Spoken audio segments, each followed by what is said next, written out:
시청자 여러분들 안녕하십니까. 조철의 박사 통통통. 자, 이번 방송에서는요, 지금 물류부동산이 지금 과잉 공급 시대가 돼갖고요, 중요한 포인트 현상 한번 좀 살펴보겠습니다. 자, 특집 방송으로 지금 진행하니까요, 여러분도 한번 주요 포인트 한번 잘 체크해 보시기 바랍니다. 제가 한국에서 물류부동산을 가장 먼저 한 게 2000년대 중반 이후입니다. 어떻게 보면은 한국의 물류부동산을 가장 먼저 한 멤버 중에 한 명이죠. 아마 이미 캔달의 대표를 맡고 있는 남선우 대표, 그 다음에 제가 동탄 물류단지 8년 전략자문하면서 동탄을 갔다가 A동, B동, C동을 갔다가 투자한 ADF 자산운용의 김창현 대표 모두 과거에 프로리스 원년 2000년대 중반에 이제 원년 멤버였습니다. 그 이후에 2010년 이후에 한국의 외국계 투자 회사들이 들어와서 많은 물류부동산에 관심을 갖기 시작했고요. 본격적으로 2014-15년에 쿠팡이 로켓 배송을 쏘아올릴 때 이 시점에서 물류센터가 대형화되는 센터가 주목받기 시작했습니다. 자, 물류센터도 흐름이 있습니다. 근데 최근에 2020년에 코로나가 오기 전에 이미 한국의 물류센터는 2019년 이후부터는 자, 패러다임을 바꾸면서 기존의 종래 물류센터의 어떤 규모라든가 구조 이거에 따라서 차세대 선주국형 물류센터로 패러다임이 바뀌어야 되는 상황이었습니다. 근데 이 2022년부터 코로나가 오면서 집앞 배송, 라스트 마일 딜리버리, 풀필멘트로 인해서 지금 시계 문화가 급속히 커지기 시작합니다. 이로 인해서 저온 물류센터가 어떻게 보면은 우후죽순 대다수의 모든 분야에서 이제 저온 창고가 너무 많아지다 보니까요. 지금 코로나 3년이 지난 현 시점에서는 쏟아져 나온 저온 물류센터가 내년까지도 계속 나오고 있습니다.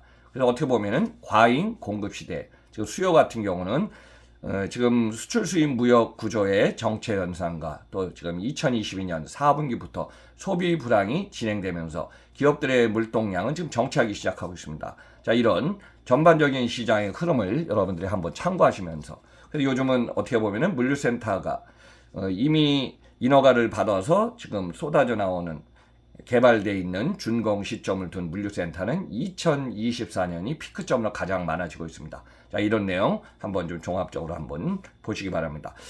아마 2022년을 갖다 돌이켜보면요. 2021년 거의 연말에 연준이 금리 인상하는 예고편이 있었지만 전 세계 특히 우리나라에서도 가장 큰 요인은 금융 구조가 금융의 비율이 브릿지론도 PF론도 거의 2배 가까운 숫자로 지금 점프를 해서 금리 인상이 너무 커졌습니다. 자, 두 번째 요인으로서는 원자재 가격이 급등을 했지만요. 여기에서 이제 저온 창고 여러분들 한번 참고하시기 바랍니다. 소방법의 강화로서 셔터 간격이 좀 많아졌고요. 또 여기서 건축물 구조 강화로 인해서 기존의 재료보다도 비싼 재료가 지금 많이 사용되다 보니까 뭐 상온, 저온, 냉동, 냉장 포함해서 건설 비용이 평균 1.5에서 2배가량 상당히 많이 지금 급증했습니다. 자, 이로 인해서 공사비 증가는 그만큼 수익 구조가 많이 줄어든 걸로 이해하시면 될 것 같습니다. 자, 그러면 본격적으로 물류부동산 전반적인 얘기하면서 한번 들어가 보겠습니다. 자, 이 예고편에서도 지금 설명했지만은 미국의 연준의 금리 인상은 아직 멈추지 않은 것이 중요한 포인트입니다. 이미 올해 들어서도 4.5%에서 5.25까지 연준은 한번 지금 동결했지만요. 앞으로 지금 하반기 7월 진행 중이지만은 연준이 금리 인상을 동결시키면서 멈추면서 4분기에 오히려 금리가 떨어질 거라는 예고편은 아직도 없습니다. 자, 이하면서 한국 같은 경우는 3.25에서 금리 인상 한번 올리고도 계속 지금 동결을 가고 있습니다. 그렇지만은 한국은행의 금리보다도 연준, 항상 우리는 비즈니스는 미국의 영향을 많이 받습니다. 그래서 지금 금리에 대해서는 은행권들이 다시 금리를 갖다가 내리지 않고 동결하면서 서서히 또 소폭 올리는 상황이 앞으로 물류부동산에도 큰 영향을 줄 것 같습니다. 자, 원자재 공사비의 급등은 최근에 좀 주춤하는 듯 하지만은요, 저도 이제 다양한 물류센터를 지금 가보고 있습니다. 한국에서 뭐 가장 많은 물류센터를 돌아봤고, 최근에는 지방권, 그 다음에 산업단지의 원조 회장님들, 또 수도권에 있는 관련된 사장님들, 회장님들이 지금 제 앞으로 지금 오셔갖고요, 여러 가지 지금 부탁을 해서 제가 이제 컨설팅을 해드리고 있는데, 여기서 가장 중요한 거는 뭐냐면은 물류센터가 너무 많아졌지만 가장 중요한 것은 입지가 일단 좋아야 됩니다. 두 번째는 인력 수급이 좀 가능한 거점이 가장 주요 포인트를 좀 될 것 같습니다. 자, 지난 코로나 3년을 갖다가 지나보면은 가장 물류센터의 어떤 라이프 사이클이 꺾이기 시작한 것이 여러분들 이미 2022년 하반기부터 꺾이기 시작했습니다. 자, 한번 생각해 봅시다. 2022년 하반기에는 금융권이 일단은 자금을 풀지 않기 시작했습니다. 대표적으로 우리나라 스타트업의 투자 자금이 거의 멈춘 상태고요. 아마 최근에 스타트업 시리즈를 A, B, C 가면서 투자를 받아서 버티는 스타트업은 거의 손가락을 꼽을 정도입니다. 대다수의 스타트업이 동면의 시기 들어와서 지금 1년, 2년을 버텨야 된다는 얘기가 좀 나올 정도로 스타트업 자체가 힘들어졌고요. 특히 물류부동산에 지금 투자도 거의 멈추기 시작했습니다. 그래서 제가 아는 모 기업이라고 저는 이제 실명은 얘기 안 하겠지만은 다양한 기업이 지금 찾아와서 사례도 어떻게 보면 한국 시장에서 제가 지금 화주를 제일 많이 알고 있고 또 물류 기업에 대해서 택배, 삼자물류, 국제물류, 이커머스 다양한 기업에 지금 관련돼 있어서 지금 기업인들이 지금 물류부동산에 관련한 분들이 많이 찾아오는데 지금 가장 중요한 거는 화주 유치가 지금 가장 중요한 지금 상황이 되고 있습니다. 그래서 이미 코로나 3년 동안에 쏟아져 나온 저온 창고가 지금 폭증하다 보니까요. 저온 창고 사실 10,000평 채우기도 쉽지 않지만은 과거에는 뭐 8,000평, 9,000평을 그냥 그 10,000평 이상을 다 저온 창고로 만들다 보니까 저는 2000년부터 이미 물류센터 거점 전략 통폐합 전략 2005년에 선진국에서 풀필멘트 라스트 마일 딜리버리를 다 진행해 본 컨설팅을 해왔기 때문에 이미 이 시장에서 물류센터는 저는 융합형이나 복합형이 좋다고 얘기를 했고 이미 최근에는 많은 기업들이 건축 허가를 변경해 가면서 저온센터를 갖다가 통으로 짓는 규모에서 거의 상온과 저온의 구조를 7대3으로 좀 바꿔가고 있습니다. 오히려 이제 상온이 부족하다 보니까 거점 전략에 있어서 상온 쪽으로 10,000평 정도면 상온 7,000, 저온 3,000평 하면서 이제 구조를 많이 바꾸는 경우가 있습니다. 예를 들어 15,000평 하면은 상온이 11,000평 이상 또는 저온이 3,000평에서 4,000평. 그러니까 이제 화주의 경우에는 상온과 저온이 한 곳에 있으면은 거점 전략으로 활용해 좋겠죠. 자, 이것이 최근에 지금 상온 창고를 지금 선호하는 상황이 이와 맞물리고 있습니다. 자, 이미 제대로 가면은 물류센터가 지금 한국에서 물류센터가 이렇게 폭발적으로 쏟아져 나오는데 여러분들 아마 다녀보시면은 느낄 겁니다. 물류센터에서 가장 중요한 거는 물류센터 박스입니다. 자, 입고 라인, 출고 라인 안에 레이아웃을 잡는 거는 이제 화주라 물류센터를 운영하는 쪽 또는 화주가 지금 결정하겠지만요. 입출고 라인의 캐파를 갖다가 적정 규모를 가져가야 되는데 최근에 입고 라인, 출고 라인 또는 차량이 접안하는 바스 그다음에 40피트 컨테이너가 트래픽할 수 있는 반경 이런 걸 좀 다 봐야 되는데 물론 이제 램프의 역할도 중요합니다. 근데 이 면적을 갖다가 줄여가면서 지금 하는 물류센터가 아직도 많이 나오고 있습니다. 이 부분은 진행하면서 앞으로 많은 과제, 문제점을 안고 있을 걸로 좀 보고 있습니다.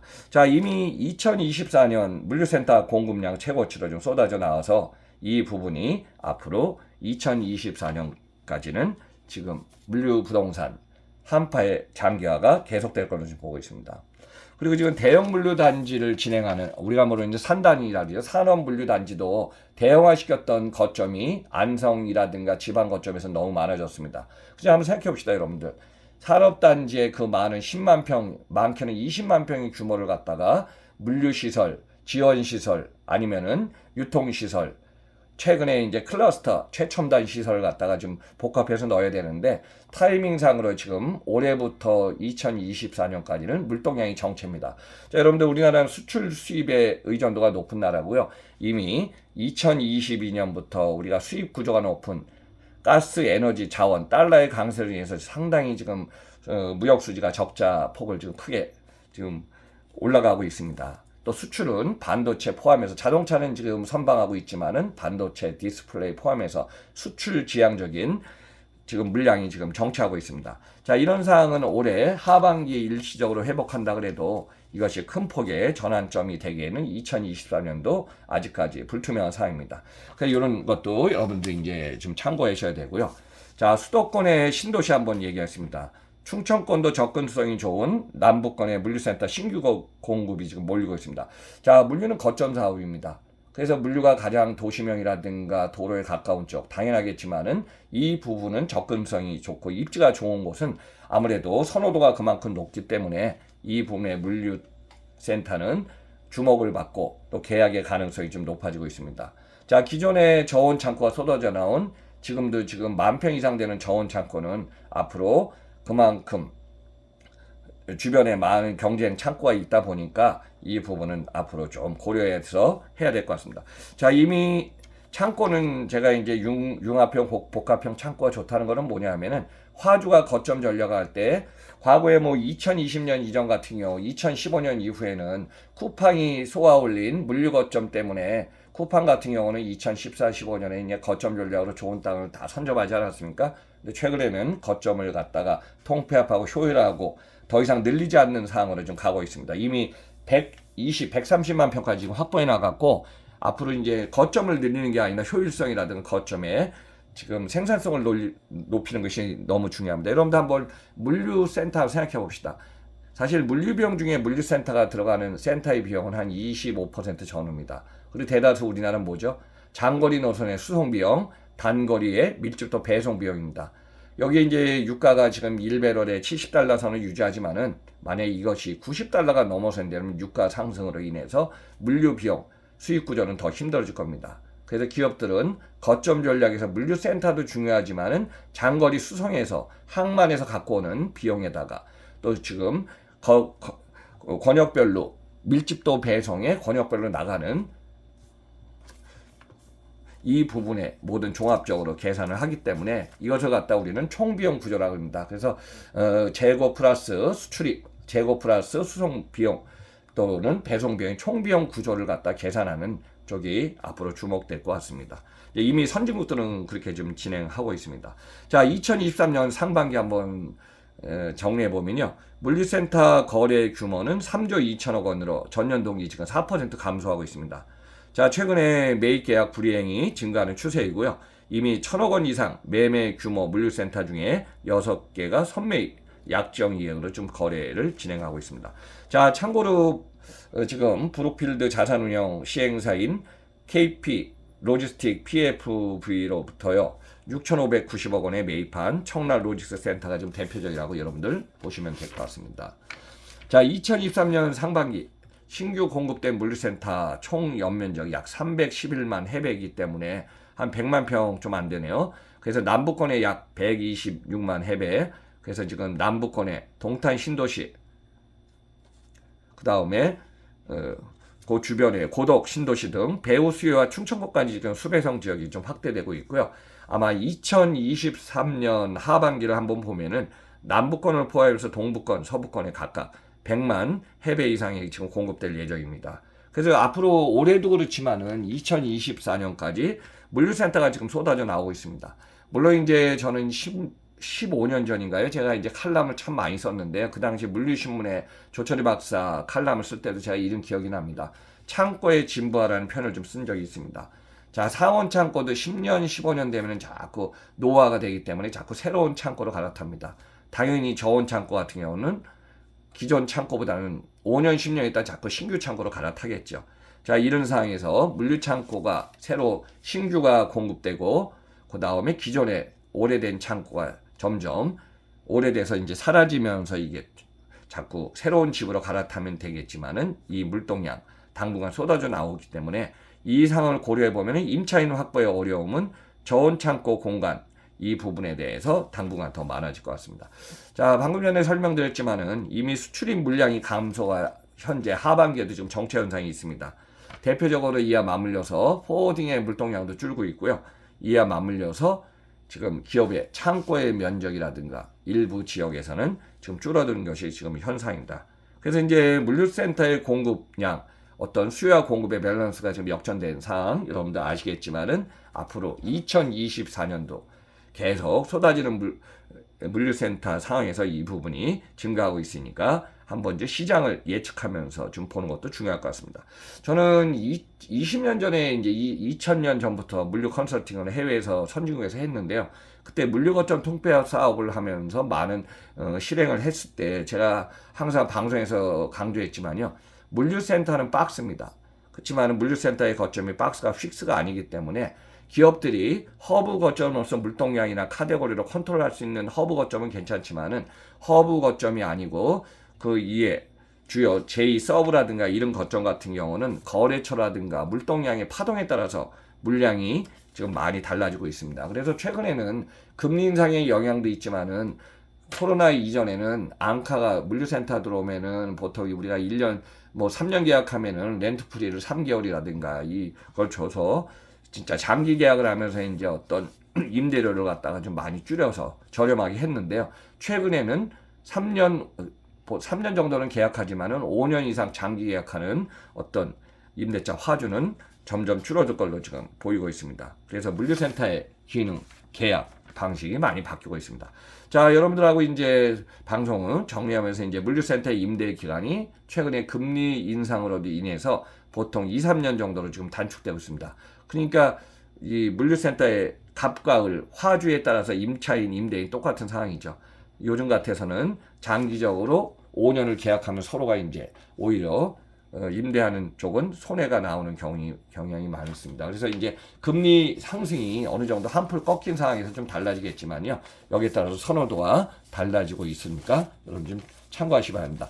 자, 물류부동산 당분간은 한파 장기화 될 것 같고요. 저도 물류에 관해서 지금 다양한 분들하고도 좀 미팅하고 있고 최신의 정보를 많이 보고 있으니까 여러분들 물류부동산의 흐름 정도 한 번쯤 참고하시면 좋을 것 같습니다. 자, 시장의 변화는 아직까지 금리 인상과 원자재 가격, 여기에 가장 중요한 거는 쏟아져 나오는 과잉 공급의 물류센터에 따라서 물론 이제 서로가 임자가 있으면 온타임에 계약하면 좋지만 마지막에 이렇게 한번 좀 정리하겠습니다. 보통 대형 물량을 갖고 있는 화주들, 물류기업들은 대부분 3분기, 4분기에서 내년도 2024년 사업 계획을 만듭니다. 그래서 이제 여기에 맞춰서 보통 거점 전략이 많이 바뀝니다. 그래서 이제 여기에 따라 물류센터의 거점을 어디에 두냐. 기존 거점, 물동량의 변화에 따라서 많이 움직이니까 어떻게 보면은 가을, 9, 10, 11월 이때가 물류센터 화주 유치에는 좋은 적기라고 좀 보시면 될 것 같습니다. 그래서 여러분과 오늘은 특집 방송으로 좀 시간을 20분 전후 한 18분 정도 장기적으로 했으니까요. 여러분들 한번 참고하시면서 조철희 박사 통통통에서는 물류부동산 앞으로 계속 정기적으로 방송할 테니까요. 여러분들 참고하시기 바랍니다. 그럼 저는 다음 방송에서 뵙겠습니다. 여러분들 시청 청취 감사드립니다.